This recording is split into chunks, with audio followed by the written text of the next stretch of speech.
माननीय अध्यक्ष जी, जिसको जाना है डरिए मत, डरिए मत। अरे भाई डरो मत। नो, जिसको जाना है जाने दिया से क्यों, प्लीज। ये जो संविधान संशोधन है, ये संविधान संशोधन जैसे ही दोनों सदन सबके सहयोग से पारित करते हैं, उसके साथ ही देश की लोकसभा और देश के सभी राज्यों की विधानसभाओं में 1/3 स्थान मातृशक्ति के लिए आरक्षित हो जाए।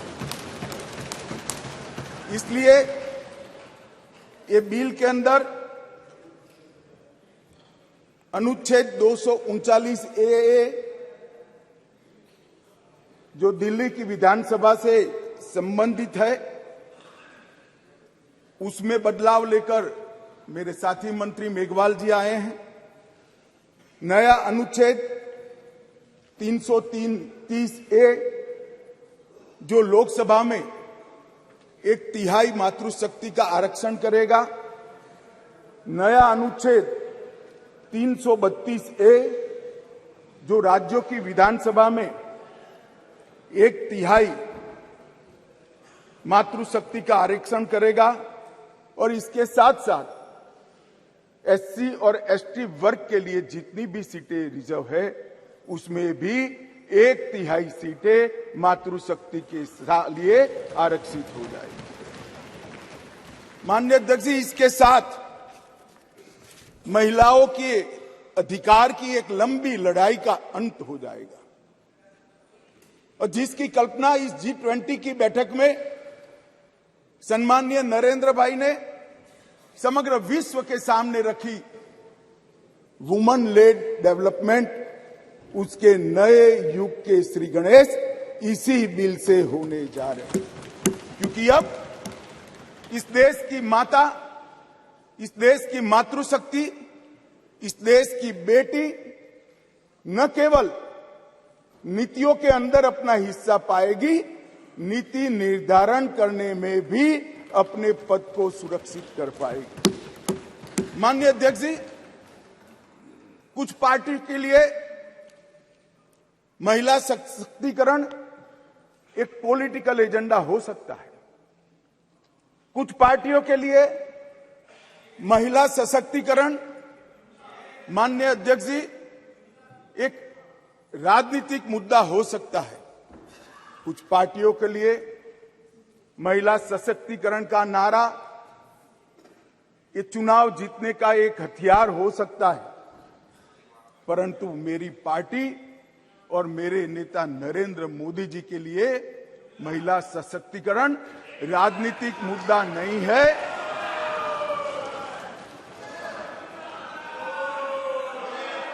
फिर से सुनिए, मेरी पार्टी और मेरे नेता नरेंद्र मोदी जी के लिए महिला सशक्तिकरण राजनीतिक मुद्दा नहीं, मान्यता का सवाल है, मान्यता का सवाल। माननीय अध्यक्ष जी,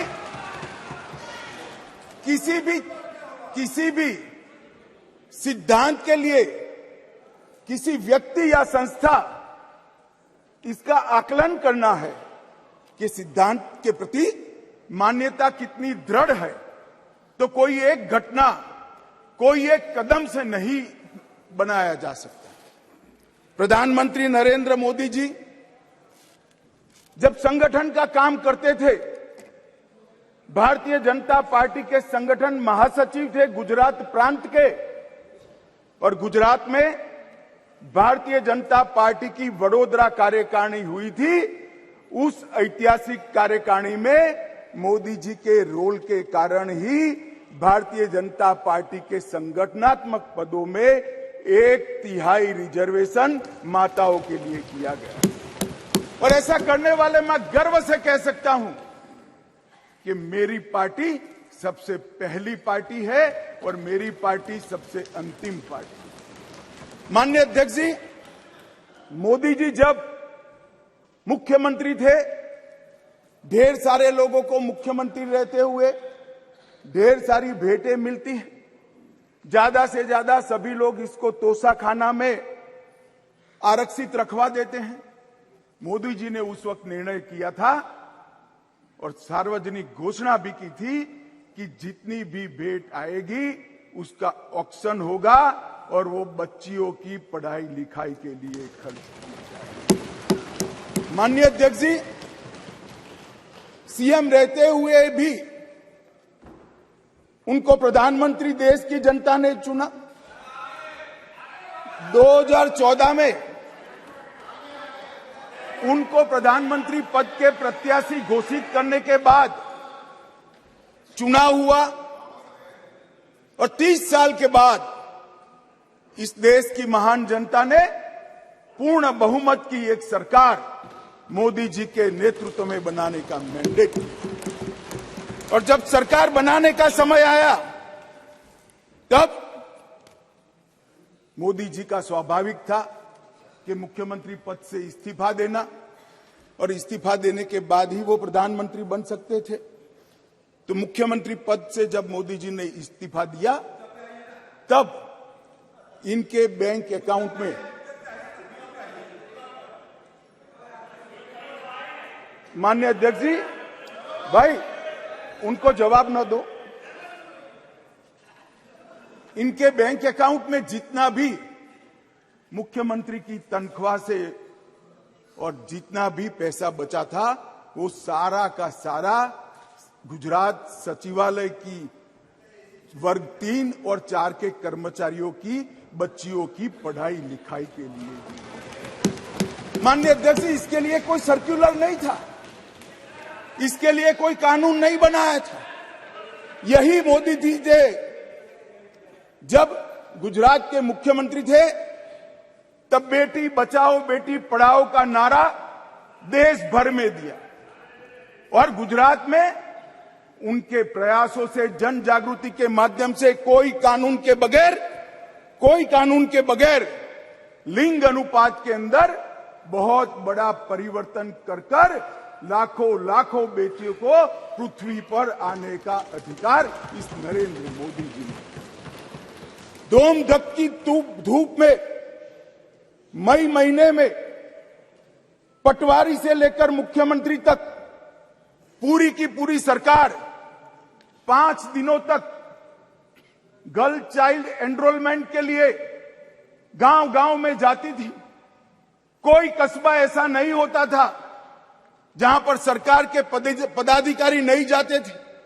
पंच, सरपंच, जिला पंचायत के सदस्य, तहसील पंचायत के सदस्य, विधायक, सांसद, मुख्यमंत्री, मंत्री सभी लोग जाते थे और बच्चियों को पढ़ाने के लिए, उनके एनरोलमेंट के लिए और ड्रॉप आउट रेशियो के कम करने के लिए, उनको फिर से पुनः दाखला दिलाने के लिए गांवों में निवास करते थे।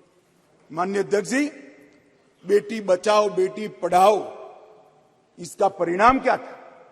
एक और तो लिंग अनुपात में बहुत बड़ा अंतर आया और दूसरी ओर कांग्रेस पार्टी जो लेगेसी छोड़कर गई थी गुजरात में, उसमें प्राइमरी एजुकेशन में 37% ड्रॉप आउट रेशियो था और मोदी जी जब मुख्यमंत्री से प्रधानमंत्री बनने के आए तब वो 30% ड्रॉप आउट रेशियो घटकर 0.70% हो गया। माननीय अध्यक्ष जी, इसलिए मैं कहता हूं कि हमारे लिए राजनीतिक मुद्दा नहीं है, हमारी मान्यता का मुद्दा है, हमारे स्वभाव का मुद्दा है, हमारी कार्य संस्कृति का मुद्दा है। माननीय अध्यक्ष जी, जहां तक नरेंद्र मोदी जी की केंद्र में सरकार बनी, ये कह रहे हैं कि पहले भी हुआ था, पहले रोक लिया गया, ये सब बातें तो मैं बाद में बताता हूं। परंतु ये जो महिला सशक्तिकरण की बात है, ये संविधान संशोधन से जुड़ी हुई नहीं है।